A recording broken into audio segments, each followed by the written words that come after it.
Um, I figured it was time I needed to do a video, and I've needed to do a video for a while. Um, but you know me, life and the holidays and the stress and that all. And you can see what's happening back there is that I haven't even cleaned up from dinner yet, and I just got the kid in the bed, so I'm really excited about that because they're all asleep before, what time is it, 9 o'clock? They're all asleep, so that's really exciting. So I wanted to do this video, this particular video that I'm doing on this subject for a while now, because I think it's important. And there is a really popular video going around with a mom who's videotaping her child, and he's talking about how he's bullied and he doesn't understand what's going on. He doesn't understand why people bully. I haven't watched the full thing because I can't really bring myself to, because I just think about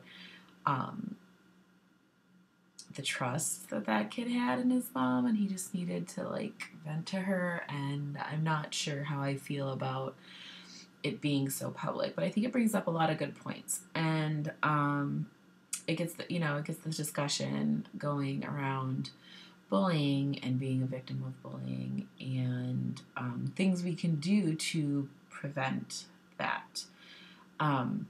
It's something I definitely think of a lot. I have, Evangeline has disabilities, and it definitely scares me, her going to school and being around other kids, and maybe being picked on. My other two kids are typical kids, and they have weird parents, so I feel like they could potentially be picked on because their parents are so weird, so they are definitely going to be weirdos, so that's just a given, right? So a couple of things. I've heard a lot of conversation around this, and how do we fight bullying? How do we stop it? And I think that's a good conversation to have. And I think it's important to never stop trying to change that, to try to change atmospheres, to try and change cultures to where bullying is not accepted. And to continue to work, have schools and organizations and businesses just work together to say this is behavior that we don't condone. But I also want to say that I think the number one thing you can do is to protect your child, is to help them in difficult situations. So, as most of you know, I work with people with developmental disabilities, and there is no higher population of people who are abused and just terrible things happen, neglected, bullied. I work with a population of people that have significant trauma in their lives. And so because I do that, the organization I work for is really, really committed to what's called trauma-informed care. And this just means you approach people and recognize the trauma in their life, and even if you don't know it, to treat everyone and assume that there's hurtful things in their past. And so people aren't just being mean, or they're not reacting a certain way for no reason. People have reasons for reacting those way, right? And so there's this thing, and it's called resiliency. And there's all these different tests that you can measure your own resilience. You can measure other people's resilience. And it's all about how you were supported in the first 18 years of your life, which I think is very interesting. The first 18 years, I might have that wrong. But it asks you questions. So it's this questionnaire that you can fill out. You might even be able to find it online. And it asks you things. And it asks you, Did you feel safe in your home? Did you feel like you had someone you could go and talk to?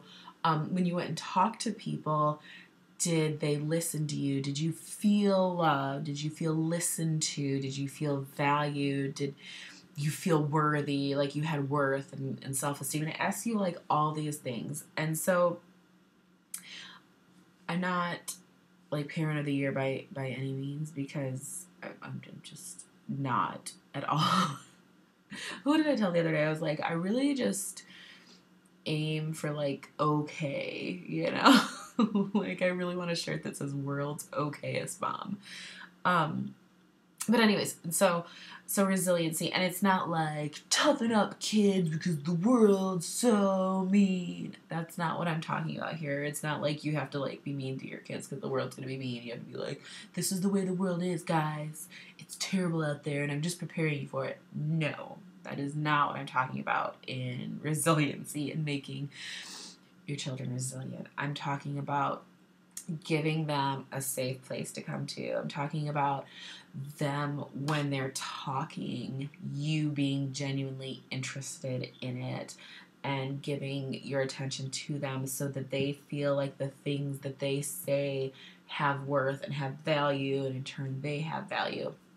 And so I personally took this resiliency test, and I was pretty darn resilient.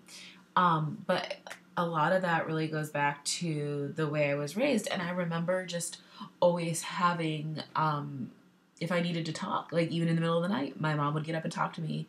And I might not do that for my kids. I'm not going to lie. I really love sleep. And if my 12-year-old would wake me up in the middle of the night, say, Mom, I just need to talk to you about this right now, I probably would say, go back to sleep. Or by the time I get to having 12-year-olds, maybe I'll be wiser like my mom. Who knows? But I always really felt like I had someone to go to. I had adults that were there to protect me, to give me pointers. And I remember like people saying mean things to me all the time. I was a fat, awkward teenager who dressed because I thought I was really punk rock, and I dressed in like those big jeans, the really wide like jeans. And then I tried to cut my own hair, and I also like went through a phase of wearing only man's bell bottoms that were plaid. They were better if they were plaid.